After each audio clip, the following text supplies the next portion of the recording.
Hi, this is Donna. Welcome to DD Paper Crafts. In today's video, we're making this cute little gift bag, which was inspired by a takeaway tray, which I saw on Pinterest. The bag is 6 inches across and it's 4 inches wide, and it's 2 inches deep before the sides start to fold in like so. We've got this tab, slide and lock mechanism on the front, and then we will unclip the straps, and the straps fit through the lid like so, and then we have access to our tray inside. I've used 220 GSM to make the base, and then the pattern paper I've used just for reference is 190 GSM. So without further ado, let's put the project together. We're going to start by making all the components, so I'm going to give you all the measurements because we're going to add our pattern paper on and cut some slots, so we want to make sure the paper is completely dry before we add the slots in. So we'll create all our pieces and then we'll add all the pieces together. So the first piece you'll need for 2 sides of the tray and the base of the tray, this is a piece which is 7 inches by 8 inches.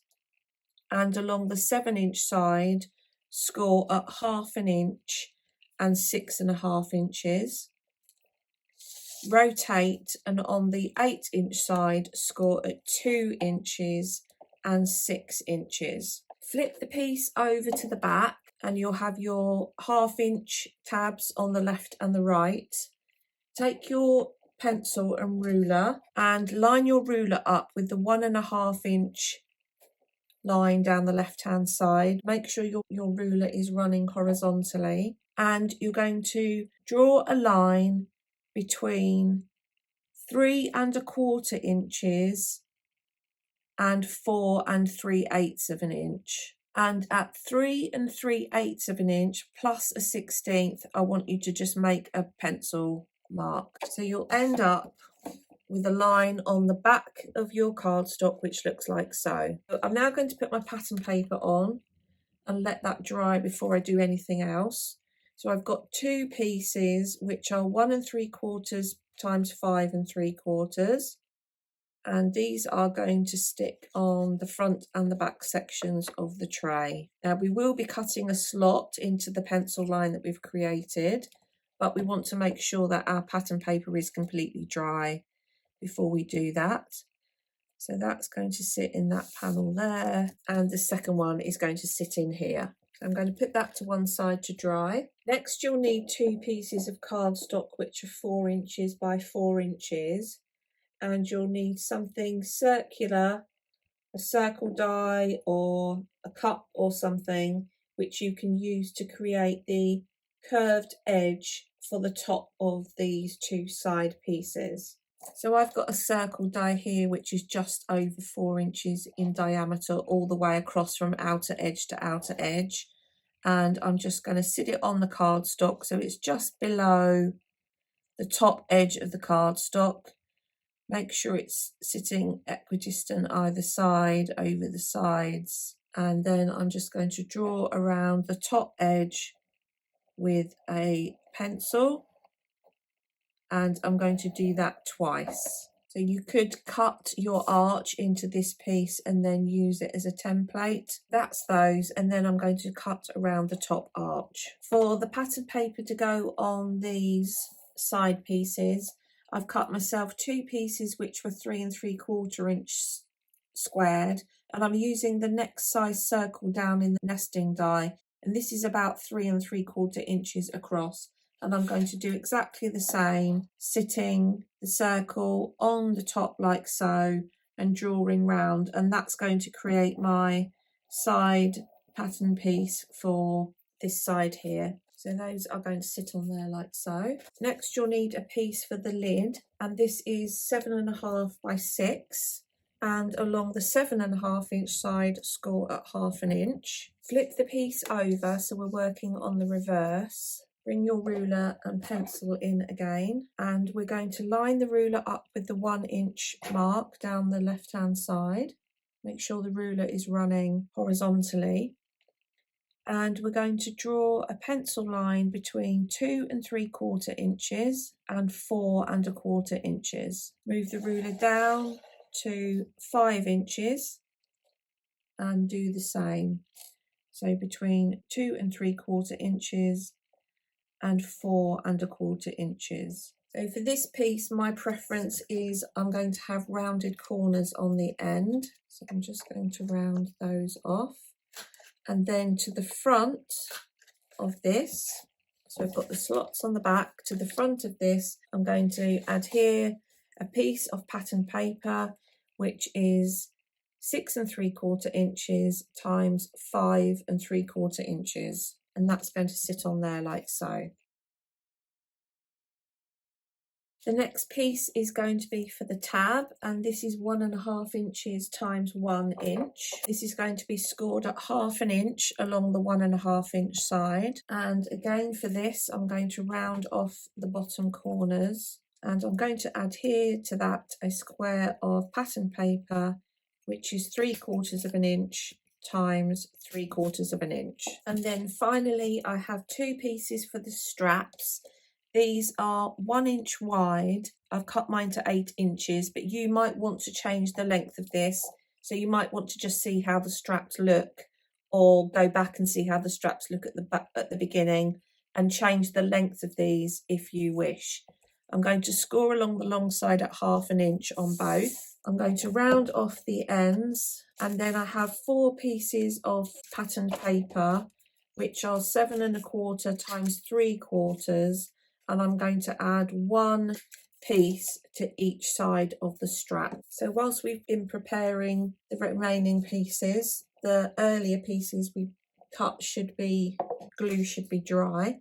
The first thing I'm going to do is flip it over and cut the slot. I've got my craft knife and ruler, and we're going to cut the slot as if it is stepped. So I'm going to start by cutting along the pencil line.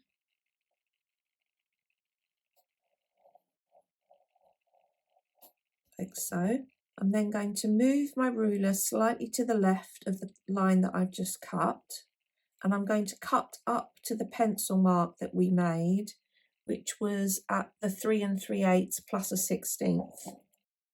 So I've got 1 slot which runs up to the pencil line here, and then 1 which runs the full length. I'm going to join up the end of the cut lines, and then join up on the pencil mark. So I will lift this up so that you can see. Do make sure you've gone through both layers of card and paper. So you can see I've got 1 long slot and then this extension, and then I'm going to cut the extension and about half the width of the slot that I've just made. You just want one end of the slot to be thinner than the remainder of the slot. I've got this wider slot here, and then effectively a step. I've got another 1/4 inch, which is a lot narrower. And what this 1/4 inch does is this is going to lock the tab into place. If I show you with the dummy tab, this is going to come down over the front. This is wide enough for this tab to fit through, and then the slot which we're going to put into the tab is going to slide across into that slot and lock the tab into place, and then the tab will be sitting halfway across the front. So that was going to sit across there, and that is going to run halfway across the front of the bag. So once your slot's in place, you can fold and burnish along all of the score lines. Take your scissors, and we're just going to create glue tabs along either end. So I'm going to start by cutting up each of the 1/2 inch score lines like so to create the 3 tabs, and then I'm going to take a wedge from each of these like so. And you want to repeat that on both sides. Now you could at this stage, if you wanted, add a piece of pattern paper into the base and that would be 5 3/4 times 3 3/4, or you will be able to access the base at the end. So we can put that piece to one side, and now we're going to bring in our two arched sections, and what we want to do is in the arch section is just add a slight curve so that when these are sitting on the side of the tray, these are arched towards the middle. We don't need it to be like this, we just need it to be coming in slightly like so. And I am at this stage going to add these into place either side like so, bring the side sections up, and then adhere the front and the back into the sides like so. Then going to add glue onto the small glue tabs, bring this one up, around and behind, try and get a nice neat angle on the corner like so.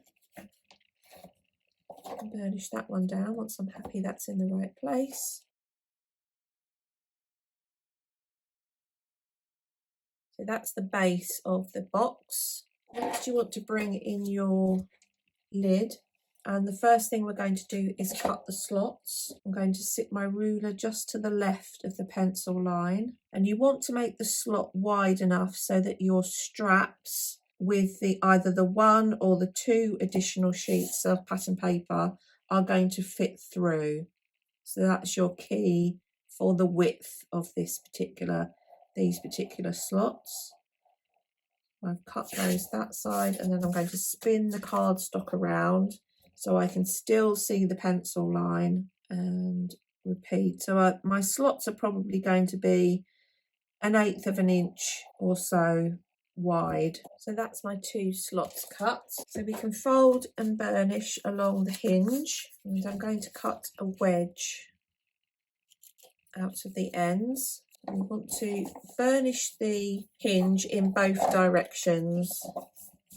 It's going to make it easier when we come to glue it in place. So the next thing I'm going to do with this is I'm going to add a curve, because this is going to need to come over the top, over these rounded. So with whatever method you use, whether it's a ruler, a score tool, a rolling pin, you just want to add gently, mind the slots, mind that you don't catch them. Start to add a curve into this piece. So we're now going to add the lid into place. I've got the back of the box towards me, and I'm going to just flip up the hinge towards me in that direction. So I'm going to add my glue like so, sit the hinge in the back of the box like so. Then I'm going to go in with my fingers, and I'm going to push the score line up to the top edge of the box and just push that into place with my fingers. Just lift it up, make sure that your score line is sitting above, which that is. Just get rid of that excess glue, and then I can lift the box up and just thoroughly burnish that.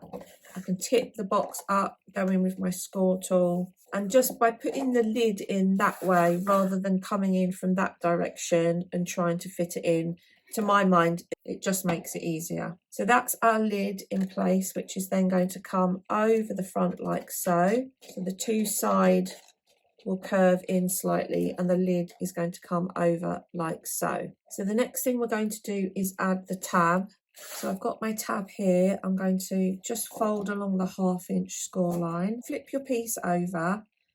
I'll use the lines on my mat. I'm going to sit my ruler so it's just over 1/2 inch from the top score line, just a smidge, because our slot on the front is 1/2 inch from the bottom, and we want to make sure that there's enough room for the tab to sit in. So I'm just going to sit that there. Take my pencil, and on the left hand side I'm going to draw across to 1/4 of an inch. I've got a pencil line on the left hand side on the back at 1/4 of an inch. I'm going to take my scissors cut along the pencil line that I've just made, like so, and then just cut a very slight V out. So you can see I've got a very slight amount cut out of there. So we're now going to stick our tab into place. Flip my lid over so I'm working on the back, line my ruler up with the front edge and make a pencil mark at 2.5 and 3.5 inches. Bring my tab in, add glue to the 1/2 inch tab, and I'm going to line up the score line with the front edge of the lid and sit the tab between the 2 pencil marks, and then just let that adhere. Whilst that's drying, I'm going to bring in the straps, fold and burnish along the score lines, and we're now going to put in the slots so that the 2 straps can slot into one another. So bring in my ruler again. I'm going to do mine about 1 inch from the end. So that's going to be there. So I'm going to line up my ruler with the 1 inch pencil line and make a pencil line 1/2 inch across. So my pencil line's on the left hand side, and then I'm going to do the same on this one. Now I've added the paper both sides, so it doesn't matter if I've put the slots on the wrong side, as it were. Yeah, so I'm going to do the same here, 1/2 inch pencil line, and then I'm going to cut up the pencil line and just cut a very slight wedge away as we did on the tab. Do the same on this one. So these 2 are going to slot in together like so to secure. I would recommend adding pattern paper to both sides because it strengthens the handles, and also when we come to cut the slots, it doesn't matter if you cut the slots the wrong way round because you can then just switch the straps the other way round. If you'd only got pattern paper on one side, you want the pattern paper facing up and you want to cut the slot from the inside edge towards the middle when the 2 straps are sitting like so. Before we stick the straps into place, just take your score tool and just give them a slight burnish. It's just going to help loosen up the cardstock and it will just add a slight curve. Just be careful when you're going beyond the slot, you don't want to rip that at all. So we can now add that into the top of the box. When you stick your slots into place, you want to make sure 2 slots are facing each other like this so that they can then clip together. If you think you'll find it easier, put one in, then clip the other one in so that you know you've got it the right way up, and then adhere it into place. And once you've got your straps into place, you can determine whether you need to widen the slots at all on the straps just to make them fit in a little bit easier. So I'm going to add glue onto the hinge here. I'm going to stick it just below the arch, so the score line is actually hidden and it's halfway across like so. And I've done that by eye. So whilst that's drying, I'm just going to bring the 2 straps together. I'm quite happy with how they are sitting, but if I needed to, I could make the slot slightly wider. Once your straps are dry, bring over your lid. Your straps are going to slot in, and that will bring in the side. So the straps go in like so. Sit the lid. Should pull in the sides slightly. We can slot our straps together like so, and then our lid is going to come down over the front, shift it over slightly to the left so that it goes through the wider slot, and then it's going to slide along and lock in place. So our tab is slotted in place, the sides are nicely pulling in, the straps are holding nicely, and there we have our finished bag. So that is our finished piece, and then of course you could add on any embellishments you wanted to finish that off if you felt it was necessary. So there we have our finished project for today. I hope you've enjoyed today's video. If you haven't done so already, please consider subscribing to the channel, and until next time, thanks for watching.